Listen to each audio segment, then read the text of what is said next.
asalaamaaleykum suñu mbokk yi comme d'habitude lu ñu koy defee altine bu nekk di leen dalal ak jàmm fii si seen émission point de vue doon suñu jàngat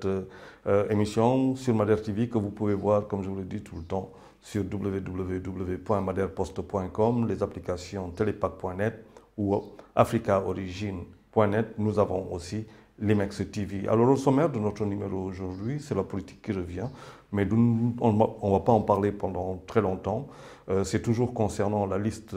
des différentes coalitions, principalement de Benno Bokk Yakaar et de Yewwi Askan Wi, la coalition Yewwi Askan Wi Wallu, concernant les législatives, autant pour moi, du 31 juillet. Beneen affaire boo xamante ne dama si bëgg a wax mooy les meurtres yu am des meurtres yu sauvages yoo xamante ne moom ñu ngi koy dund depuis quelque temps, particulièrement ce week-end. Vendredi avec à Pikine xale bu ndaw tudd Fatou Kiné Gaye 10 doon jigéen bu 30 ans à peine mu am ku ko faat pour juste une question de baptême defe naa de 200 000 francs, faat bu métti ñu door ko fanweer ak juróom ñaari coup de couteau lañ ko door nga xamante ne kenn mënul calculer kenn mënul xam loolu pourquoi. mun nañ de fii tam si Wakam mu am koo xamante ni moom la ñuy wax Papis Niang moom tam ñu faat ko jam ko. mu am feneen si Cap mu am koo xamante ne aussi dañ ko faat. bëgg dinaa ñëw ñu expliquer waxtaan tuuti si loolu. Mais pour revenir à la politique, ce que j'ai théorisé, j'ai théorisé la troisième voie, et pour moi AAR, et comme toutes les autres coalitions ou candidatures indépendantes, s'inspirent aujourd'hui et s'inscrivent dans cette dynamique et cette démarche ou approche de troisième voie pour pouvoir offrir une alternative entre Benno Bokk Yakaar et de l'autre côté Yewwi Askan Wi et Wallu, qui tous concourent à participer à remporter la majorité à l'Assemblée nationale qui leur permettra de conquérir. Bon, maintenant, il y a un grand débat sur cette affaire. On ne va pas à l'Assemblée nationale pour avoir que les députés, on va à l'Assemblée nationale pour avoir la majorité, et c'est cette majorité qui permet de gouverner, parce qu'on gouverne à partir aussi de l'Assemblée nationale. Pourquoi? Parce qu'on y vote des lois, on y vote aussi. On peut aussi voter des motions de censure, mais ce n'est pas forcément ça qui amène l'opposition à l'Assemblée nationale. L'opposition va aussi à l'Assemblée nationale pour, comme je l'ai dit, avoir la majorité et pourquoi pas se retrouver assez bien représenté dans un gouvernement avec des fauteuils ministériels très intéressants et de souveraineté qu'elle pourrait avoir et cohabiter avec le président de la République, sinon cela n'a aucun sens. Alors, de ce point de vue, AAR est en train de développer depuis quelques jours une certaine radicalisation et qui pourrait se comprendre dans la mesure où le plus ñuy wax aujourd'hui ñu ngi koy wax si wàllu loo xamante ne doxul mais waxuñu si lu dox. Donc AAR aujourd'hui lan la wax par le biais de son président et tête de liste de la coalition AAR pour les législatives muy Thierno Alassane Sall dafa radicaliser wu ne tout simplement na yoon topp yoon def loo xamante ne moom la war a def bu fekkente ni dafa am ñu juum si biir seen liste yoon dafa am lu mu wax te loolu bu amee bu ñu wàcc yoon ñooñu dañ disqualifié. Léegi nag bu fekkente ne war nañ dem ba foofu lan lay indi disqualifié Yewwi Askan Wi pour la départementale de Dakar, ñeneen yaa ngi leen di sax accusé d'avoir, en tout cas dañu nekk dans d'autres communes ou dans d'autres départements, autant pour moi dans d'autres départements am nañ fa ay jumte te kooku ñu ngi koy wax ci émission jàkkaarloo ku ko wax doon Bah Diakhaté moo ko fa waxoon ne qu'il y avait fukk ak juróom département yoo xamante ne faussé nañu. Bu dee loolu tam c'est le cas jusqu'à présent, donc il faut prendre ces informations avec des pincettes, mais si c'est le cas, vous imaginez ce que cela veut dire, et c'est pareil aussi pour Benno Bokk Yakaar. Donc AAR fu mu toll nii tey se positionne véritablement comme une alternative en disant que par rapport à loo xamante ne ñeneen ñi fu ñu juumee ñoom ñoo juum, ñoom ñoo fauté, et que donc ils devraient en payer le prix et que moom mun a jàll. Mais il faut aussi savoir quelque chose, et moi que je pense assez dommage si biir wàllu politique si suñu dëkk, mooy que boo demee ba di proposer parrainage qui à mon sens est un filtre sur lequel qu'on ne peut pas mënuñu bàyyi parrainage noonu, parce que Sénégal daanaka ñëpp dañ bëgg politique, ñëpp dañ bëgg am parti politique, ñëpp dañ bëgg dem Assemblée nationale sur 165 sièges nga bëgg am 300 et quelques partis, kooku kenn xalaatu ko, ñëpp bëgg dem gouverner, ce n'est pas possible. Il faut bien un filtre, et le parrainage à mon sens est un bon filtre. Wante nag ba ngay def affaire da ngay def ba mu mot sa jëf day mot. boo defee parrainage nga xam te ne dañu war a bind dafa am lu bokkutul si jamono yu ñu toll ñu tey, mooy avec la révolution numérique. Sénégal bokk si dëkk Afrique yu njëkk engager le combat démocratique d'accès à Internet. Sénégal moo ko fi njëkk a am déjà dans les années 1970 avec Léopold Sédar Senghor ñëpp xam nañ ko te ñu ko doon wax Daly Ndiaye doon ku doon xarañ on avait déjà nous entamé le process vers en tout cas la numérisation l'internet kenn daawu kon wax mais c'était déjà engagé l'office national moo fi newoon des télécommunications c'est-à-dire que Sénégal jëloon na ay motukaay comment peut-on ne pas avoir travaillé pour que tey nga xamante ne booy dem si élection nga am fichier boo xamante ne c'est informatisé dootul loo xamante ni këyit la loolu jamono boobu passé nañ ko naq la ñu mën a def ba nga xam ne parti bu nekk wala coalition bu nekk di nga jot benn document informatique ak lu ñuy wax ay motif de rejet yooyu nag mooy lan mooy que boo defee doublon tout de suite mu ne la dafa doublon ñu dax loolu boo si discriminant yi boo tegee te motul wala nga jox la mauvaise information ñu ne la déet du loolu maanaam information lépp boo bëggee teg bu dee motu ko du loolu fichier bi daf la koy rejeté loolu bu fekkente ne am nañ ko te loolu lu ñu mën a liggéey la logiciel yooyu man am naa yaakaar Sénégal am na ñoo xamante ne ay informaticiens yu xarañ ñooñu bu ñu leen wooye te man ñàkkuma gëm que ci biir gouvernement parce que état dafa am doole état dafa am maanaa état am na kattan boo xamante ne day dem recruter les meilleurs et les meilleurs informaticiens dans tous les pays du monde ak loo munti ay ci informatique état dafay wax ak yow parce que état da lay soxla adduna boo munti dem muy Sénégal wala adduna boo munti dem dans le monde yu ñuy dem ut ay informaticiens yu gën a ay pour ñu liggéey yu gën a xarañ pour ñu liggéey état maanaam même acteurs yi bu ñu leen jàppee yu gën a xarañ si ñoom bu ñu leen jàppee état day wax da leen tëj mais si suuf day liggéey ak ñoom parce que ñu mel noonu dañ leen di soxla parce que xamoo attaque fu mun jógee te ñooñu dañ aay donc Sénégal tey je pense que si wàllu parrainage qui pour moi est une idée ce dëkk day avancer et de ce point de vue il faut dire les choses mais dafay avancer dans le cadre d'une démocratie boo xamante ne moom la ñu bëgg mu nekk une démocratie majeure nga xam ne ñu war a politique ñu ko mënul bàyyi ñoo xamante ni ñu am projet bu na kii bu fekkente ne seen projet population yi nangu nañ ko dañ leen di jox seen baat mooy maanaam bu dee dafay nekk si wàllu politique locale maanaam ab proximité politique de proximité di dans les locales ñoo xamante ni ñoo dëkk si goxaan yooyu jox la seen baat ne la ñu nangul nañu yow nga ñëw administrer indi sa projet communal wala sa projet loo xamante ne mooy local bu fekkente ne c'est Assemblée nationale par rapport à projet bu nga yor pour la gouvernance du pays nga bëgg a dem fa jël fa majorité ba pare bëgg a bokk si gouvernance parce que da nga bëgg a gouverner dafa am projet tam boo xamante ne da koy jox population yi ñoom ñooy tànn en fonction de li ngay wax ñoom ñu xool seen bopp est-ce que xam nañ la ràññee nañ bu ñu demee tam présidentielle c'est la même chose defe naa que loolu lu yomb la war a doon te loolu tey président de la république moom liggéey googu daf ko waroon def mu nekk loo xamante ni moom la fiy bàyyi parce que dama koy wax le premier président de la République a construit la nation sénégalaise mu doon Léopold Sédar Senghor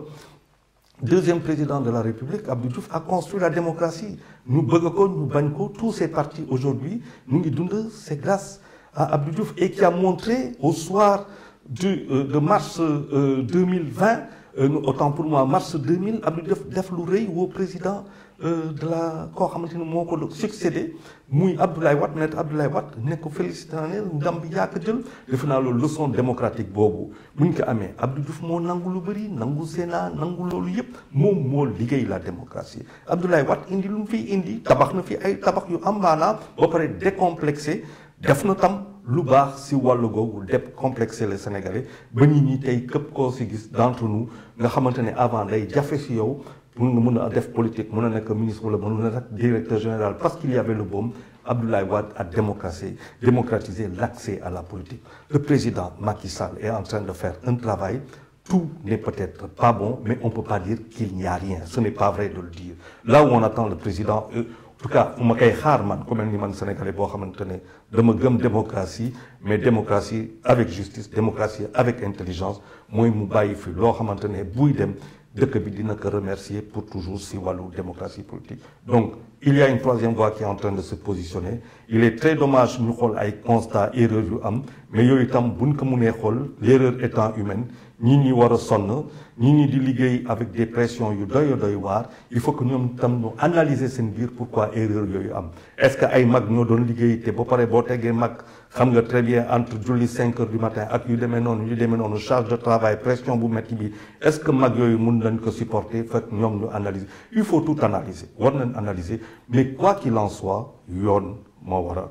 privilégier woon parce que dëkk nag bu dee yoon doxatu fa mooy c'est la catastrophe. Maintenant je vais revenir sur ce qui est en train de se passer qui est très waxtuma wax déplorable muy catastrophe suñuy doom yi ñu ngi rey seen morom yi di rey seen baay di rey seen ndey yi di rey seen mbokk yi di rey say baay bu ma waxee baay bu ma waxee ndey bu ma wax mbokk ay sénégalais ñu ñoom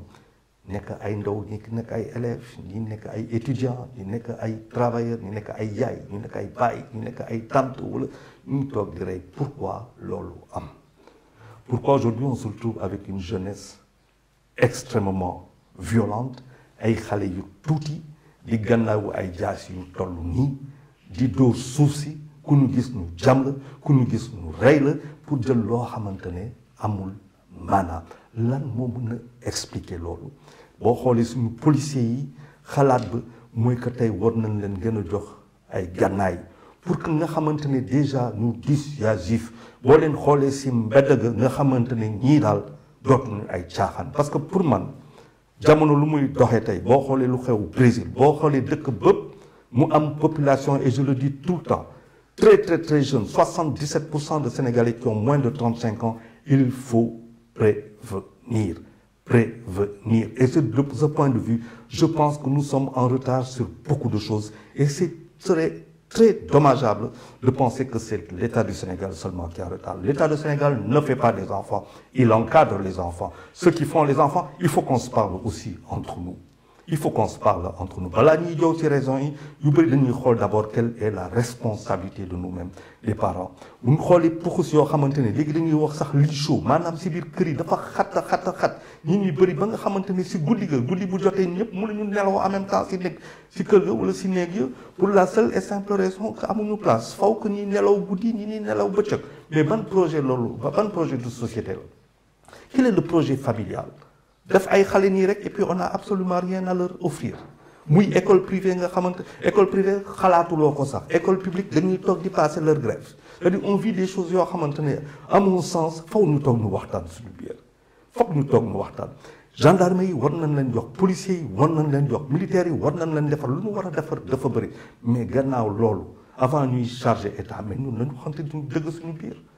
defe naa ñun nous sommes d'abord responsables de beaucoup de choses qui sont en train de se passer dans ce pays-là beneen affaire foo xamante ne état dam koy xaar parce que foog ñu analyser xale bu ndaw nekk si moto comme me le disait koo xamante ne moom mooy laxat seen di ma ne yor benn moto de 1 million bëgg a agresser nit jam ko paaka pour jël benn téléphone de 75 000 francs wax na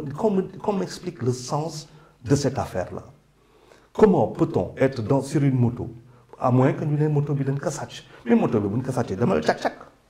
dama liggéey ku am moto kay am nga instrument de am nga loo xamante ni da lay may nga liggéey am nga outil de travail mais dama daan sa doole defal ay courses ñu fay la 100 francs fay la 200 francs fay la 300 francs dans la journée kay mun nga si liggéey au moins ba am 3000 francs ba dem 10 000 francs te essence boo ci dugalee 2000 francs li nga liggéey wala gasoil di nga liggéey ba ngoon kon munoo am loolu di agressé munoo nekk xale bu ndaw pourquoi ñuy agressé di rey nit ñi parce que tout simplement damay wax ak ñoom ay muxat lañu waxante dëgg ragal mooy def yenn yi parce que nag daa am loo xamante ne bëgg naa ko wax tey ñi te du may waxal ñooñu du ma jaar seen tur parce que dafa am fu ñu dëkkandoo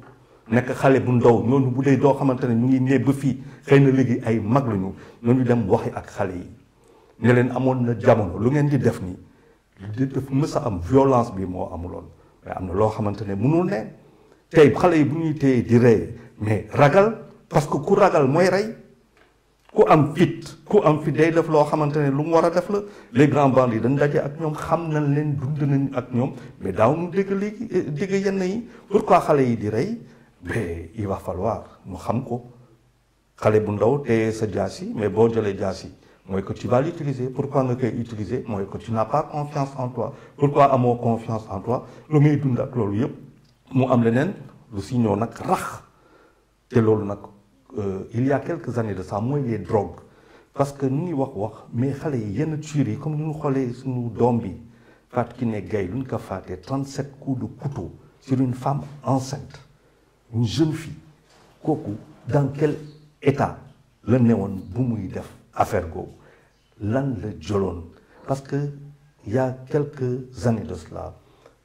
maa ngi doon def benn vidéo lu amoon solo la c'était par rapport à benn drogue moo xamante ni la ñuy wax drogue synthétique mooy ban drogue mooy drogue boo xamante ne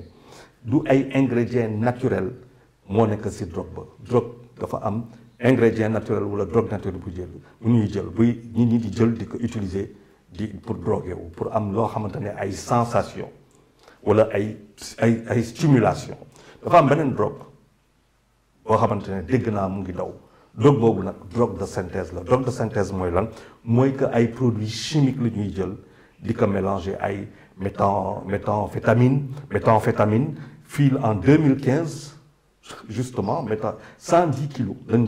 jëloon fële lañ saisiroon par les douanes c'était à Tambacounda Koumpentoum la woon ak Kidira drogue boobu mu ngi ñëw jóge fële Mali pourquoi drogue boobu di dem Mali mais justement foo gis djihadisme am pour nga mën a def yenn yi dugg ci ay quartier dugg ci ay village mën a rey sauvagement lu ñu koy def kooku ku ànd ak sagom c'est difficile mu def ko xale boo xam soldat buy guerre soldat la koy defantal du ko defantal civil loolu tax ñuy ne booy def yenn yi dañ lay yóbbu à la cour internationale pour jugement pour génocide c'est très rare soldats yu koy def dañu am projet boo xamante ne waxuñu ko et en général c'est pas des soldats c'est des gens qui sont formés pour ça c'est autre chose soldat moom soldat lay xeexal mais boo nekk ci ay milieu djihadisme boo nekk ci ay milieu terrorisme dafa am loo xamante ne buñ ko jëlul duñ mën a def lu ñuy def te loolu mu nekk Mali faw que ñu xool suñu frontières yi ñu gën a peut-être je n'accuse personne mais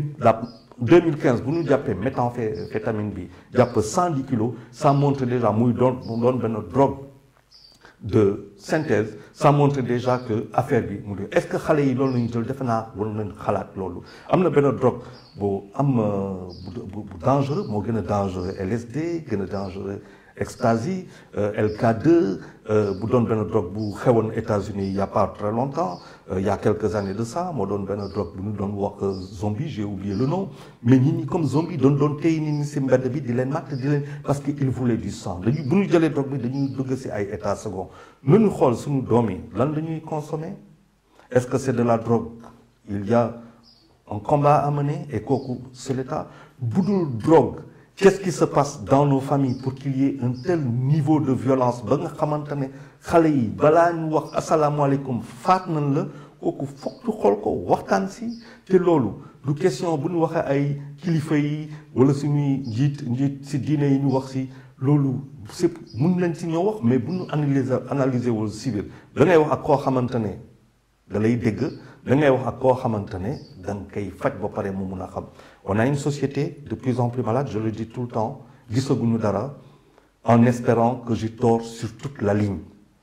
mais au développement de ce qui se passe depuis quelque temps je suis convaincu que nous allons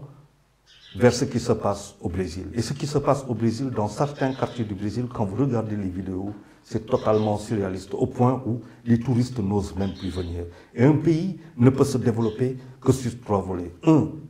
il produit par lui-même 2 il a de quoi offrir au monde pour que les gens y viennent 3 c'est la sécurité on ne peut absolument rien faire pour la sécurité alors si nous ne pouvons pas sécuriser nos enfants si nous ne pouvons pas marcher si nous ne pouvons pas vaquer à nos occupations nos loisirs et faire tout ça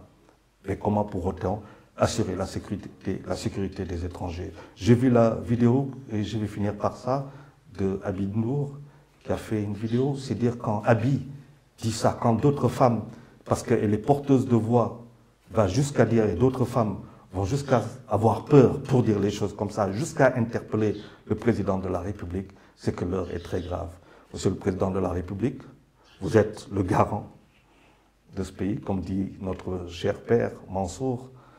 le grand Mansour le gardien de la Constitution le gardien de la sécurité le gardien le général de la sécurité il est grand temps monsieur le président en tout cas de taper sur la table et de faire changer les choses parce que nos vies sont menacées les vies de nos femmes sont menacées faut-il que moi-même j'aille demander un permis de port d'armes de détention d'armes, c'est une éventualité. Et c'est une chose à laquelle je n'avais jamais pensé. Je vous donne rendez-vous lundi prochain pour un autre numéro. Merci.